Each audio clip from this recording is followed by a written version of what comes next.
Bienvenue dans ce magazine qui vous sera présenté en 3 parties avec différentes interventions de nos invités, mais aussi nos éditorialistes. Mais voyons d'abord le sommaire de ce magazine de l'FC. Tout d'abord, nous connaissons les finalistes de la Ligue des Champions et de la Coupe de la Confédération avec une grosse surprise. Nous allons y revenir tout à l'heure. Plein feu aussi sur le football féminin dans ce magazine. Et les commentaires à suivre. Et puis le football international, nous nous rendrons à Paris avec le fameux Classico où nous avions plusieurs représentants du football africain au cours de ce match PSG contre Marseille. Et notre invité, tout d'abord Nestlé qui remplace en quelque sorte Gadji Sely. Nous vous expliquerons pourquoi après, surtout dans la 3e partie de cette émission, Gadji, l'ancien footballeur international ivoirien, va nous rejoindre. Bonsoir Nestlé. Bonsoir. Bienvenue dans cette émission sportive. Nous avons nos éditos, Mohamed Traoré, le grand retour. Mohamed, bonsoir. Bonsoir José, bonsoir à tous. Et puis Noureddine Sali qui est également avec nous. Bonsoir Noureddine. Bonsoir José, bonsoir à nos chers téléspectateurs et j'espère qu'on sera à la hauteur encore cette année. Mais je l'espère aussi. Et puis la question de l'FC, que pensez-vous des récentes élections à la FECAFOOT? Vous n'hésitez pas, vous allez sur nos réseaux sociaux, mais aussi fc@africa24tv.com. Le jingle d'abord avec les finalistes des Coupes CAF qui sont connus, c'est à la une de l'FC. Pas de jingle, tant pis. Alors, Al-Ali, plusieurs fois vainqueur de la Ligue des Champions, était donc reversé en Coupe de la Confédération, mais se voit éliminé en demi-finale. Le point sur les 2 compétitions avec la rédaction d'Africa 24. Les demi-finales de la Ligue des Champions se sont jouées les 3 et 4 octobre 2015. Après 2 échecs en demi-finale lors des éditions de 1997 et 2004, l'USM Alger se qualifie pour la toute première fois à la phase finale de la compétition. En concédant un score nul et vierge au marqueur face à Al Hilal du Soudan ce samedi, le club algérien se qualifie grâce à sa victoire du match aller 2-1. Les Algériens vont croiser les crampons en finale avec les Congolais du TP Mazembe qui ont rattrapé leur retard ce dimanche à Lubumbashi en dominant les Soudanais de El Merreikh 3-0. Disons que le football algérien depuis quelques années a beaucoup progressé. Et la preuve palpable, c'est le parcours de l'USM Alger, que beaucoup n'attendaient pas à ce niveau, mais une formation qui a un jeu assez léché et qui a réussi, n'est-ce pas, à force de perspicacité, à donner le pion au gros bas du continent et se retrouve donc en finale. Le bouquet final face au tout-puissant Mazembe de Lubumbashi. Je pense que ce sera une autre paire de manches, étant entendu que les Algérois seront face aux Corbeaux de Lubumbashi, qui sont des habitués de la compétition. Les matchs comptant pour les demi-finales de la Coupe de la Confédération ont été riches en réalisations. Battu 5-1 face à l'Étoile sportive du Sahel lors du match aller de la demi-finale de la compétition, le Zamalek d'Égypte est passé ce samedi 3 octobre 2015 à côté de l'exploit malgré sa domination 3-0 lors de cette demi-finale retour. La finale de la Coupe de la CAF est une belle affiche. Orlando Pirates, ancien vainqueur de la Ligue africaine des champions, se rappelle en 1995. Et l'Étoile du Sahel, qui était un habitué des joutes continentales, souvent finaliste. D'ailleurs, l'Étoile du Sahel, sous cette équipe tunisienne, a gagné déjà, disons si vous voulez, 8 titres à son palmarès, notamment une Ligue des Champions, 5 Coupes de la CAF et 2 Supercoupes. Autant dire que c'est une formation vraiment rompue à la tâche, habituée des grandes compétitions. Tandis que Orlando Pirates, son dernier, ça remonte à 20 ans, en 1995, c'était en Ligue des Champions. La compétition s'arrête donc ici pour le tenant du titre Al-Ali. En perdant son match retour ce dimanche face à Orlando Pirates, 3-4. Déjà vainqueurs à l'aller, les Sud-Africains se sont imposés un match retour. Ils affronteront en finale l'Étoile du Sahel. Voilà pour ce résumé de la rédaction d'Africa 24 concernant les Coupes CAF. Dans quelques instants, nous allons analyser tout cela avec les tableaux en compagnie de nos éditorialistes. Mais Leslie, juste une petite question. Est-ce que vous suivez de près le football africain? Ça vous arrive? Oui, quand j'ai le temps. Mais après, c'est vrai qu'avec mon emploi du temps, c'est difficile. Mais dès que j'ai du temps libre, oui. Oui, vous êtes d'origine égyptienne aussi? Égypte, Guyane, Martinique, oui. Voilà. Donc, le football, c'est quelque chose qui vous passionne aussi, hein? Plus que d'autres sports, peut-être? Oui, c'est vrai que j'ai fait 8 ans d'athlétisme. cyclisme, mais avec l'athlétisme, oui, c'est le football, vu que je jouais beaucoup quand j'étais petite. Mais vous avez le temps de pratiquer un peu, mais peut-être du Plus sport en maintenant, salle. malheureusement, mais bon, pourquoi pas recommencer. D'accord. Nous allons voir les tableaux. Merci, Nesli. Nous allons voir le tableau et puis analyser tout cela avec nos éditorialistes. Tout d'abord, la Ligue des champions, USM Alger qui fait match nul avec El Hilal 0-0. TP Mazembe qui se qualifie en battant El Merreikh 3-0. Alors, même si nous n'avons pas les tableaux, mais nous allons quand même analyser avec Mohamed. Mohamed, cette Ligue des champions, qu'est-ce que les résultats vous inspirent? Ce que ça inspire, c'est la bonne santé des clubs, surtout du Soudan, parce qu'il y a eu 2 clubs en demi-finale qui ont été éliminés, même si, bon, peut-être c'est un peu dur d'avoir perdu deux clubs en même temps, mais ça prouve que ce pays progresse en matière de football. Tous les efforts qu'ils font ces dernières années, ça porte fruit. Et une bonne nouvelle pour le TP Mazembe qui, depuis des années, essaie d'arriver en finale. La Ndiaye était parti, on a amené Carteron, et je pense qu'en ce moment, il était un peu décrié, et heureusement pour lui, cette finale arrive à point nommé, et j'espère qu'il va la gagner. Oui, alors, cette finale USM Alger contre le TP Mazembe, Noureddine, ce sera le 30 octobre et le 6 novembre. À quoi faut-il s'attendre? Un grand match d'abord. Parce que le retour, comme Mamad vient de le signaler, des 2 grandes équipes actuellement sur l'échiquier africain, je pense que le TP Mazembe n'a rien à démontrer, puisque pratiquement, même si ces 2 dernières années, il était reversé dans l'autre compétition, cette année, il retrouve sa place habituelle comme un des leaders africains. Je pense que cette équipe de l'USM d'Alger, menée par un président qui a mis un projet sportif en Algérie à la tête de ce club-là, qui est M. Haddad, c'est vrai qu'il y a une affaire qui a quand même troublé un petit peu le parcours de l'USM d'Alger, c'est l'affaire Belaïli avec son dopage. Mais je pense que tout le groupe est soudé pour aller chercher cette victoire, parce que c'est lui qui remplace l'entente de Sétif, qui était pratiquement une des équipes à battre dans cette compétition. Alors, messieurs, la Coupe de la Confédération avec une finale, Étoile du Sahel face à Orlando Pirates. Alors, bien sûr, on ne sait pas où aura lieu cette finale,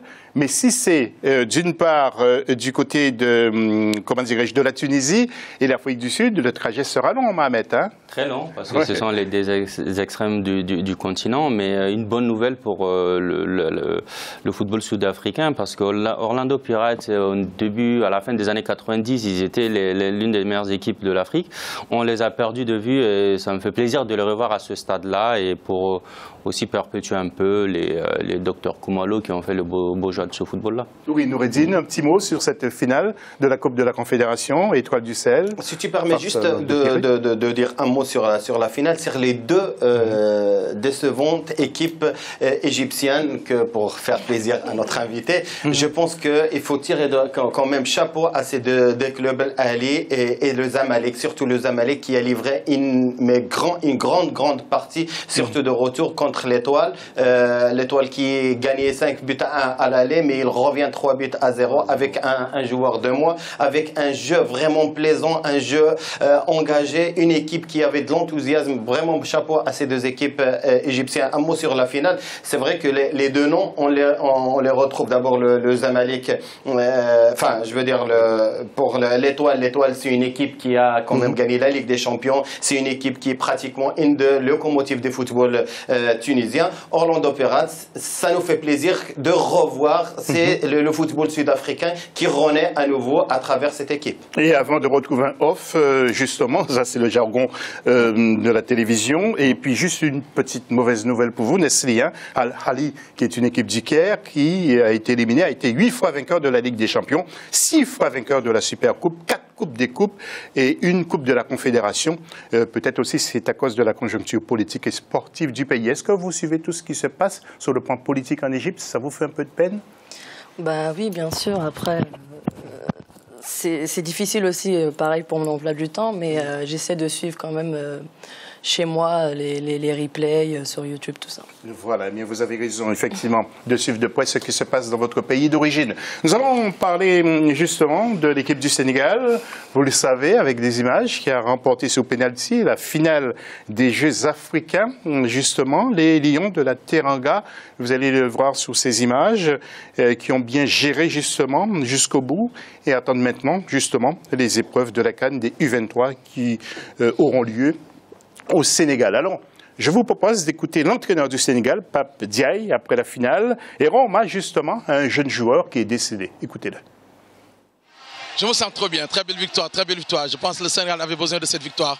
Ça fait très longtemps que le Sénégal n'a pas gagné de trophée. Ça, je pense que c'est un trophée majeur. Là, mais il faut rendre hommage aux jeunes qui se sont battus, qui se sont tués. Parce qu'en plein regroupement, on a un coéquipier qui est décédé, c'est le dossard qu'on a monté à la mi-temps.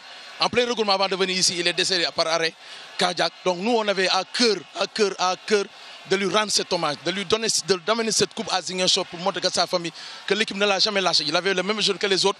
Et Dieu merci, on a réussi à prendre ce trophée, on l'a amené dans sa tombe pour prier avec lui. Dans quelques secondes, Joseph-Antoine Bell avec nous. Mais messieurs, avant Joseph-Antoine Bell, la FIFA, il se passe des choses. Mohamed, vous, votre sentiment sur le cas de Joseph Blatter et sur le cas de Michel Platini?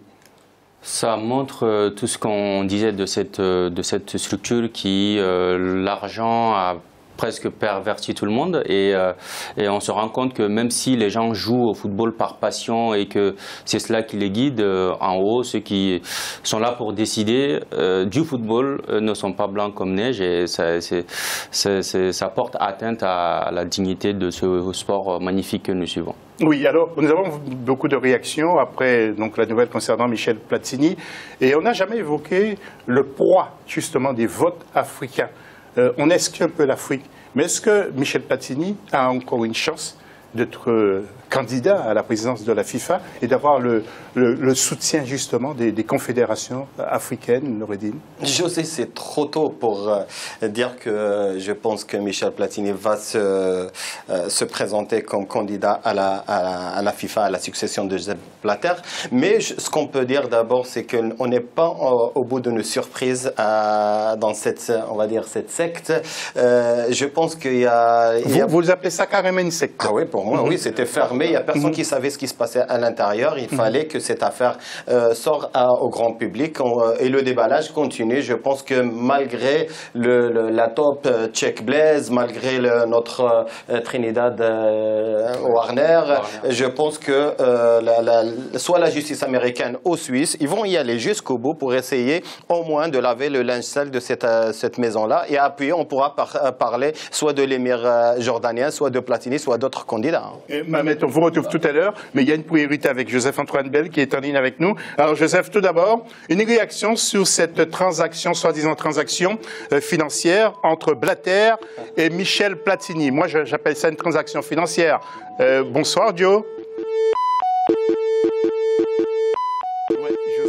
N'est pas encore le petit problème technique. Nous allons retrouver Joseph tout à l'heure. Mais Mohamed voulait prendre la parole, justement. Ce que je voulais dire par rapport à Platini, c'est que pour l'instant, il a le statut entre accusé et témoin assisté. Donc, ce qui fait que pour l'instant, on ne sait pas. Mais si il est confirmé accusé dans cette affaire de somme d'argent, il ne va pas pouvoir se présenter. Et ce qui est dramatique dans cette affaire-là, on dit depuis 1999, il a fait un travail et ça lui a été payé en 2011. Donc, après... Bon, vous trouvez ça juste? C'est injuste. Je ne sais même pas... comment comptablement on arrive à faire en sorte quelle écriture comptable on fait pour ça. Un travail qui a été fait il y a presque 10 ans et aujourd'hui qu'on se retrouve à dire j'avais oublié de le réclamer, je le réclame maintenant. Mais il a quand même touché en plus pendant cette période-là. Il a touché de l'argent. Il a touché pas. C'est plus qu'un arriéré. Oui. On ne sait pas comment appeler ça. Parce qu'un piège de Blatter comme Platini aussi, on ne sait pas. Oui, mais il a reconnu avoir touché quand même. Oui, bien sûr. Oui, non, mais il a reconnu. Mais pourquoi Blatter sort cette affaire alors de l'explosion de ce problème de FIFA Gate? Je pense que Platini se voyait déjà trop beau d'être président. Et je pense qu'il y a d'autres mains derrière. Je pense qu'on n'est pas encore sorti de l'auberge par le biais de cette affaire. Ces histoires d'affaires dans le football, ça vous dégoûte ou bien ça vous donne encore l'envie de suivre le football? La Coupe du Monde, par exemple, ce sont des choses que vous suivez de près.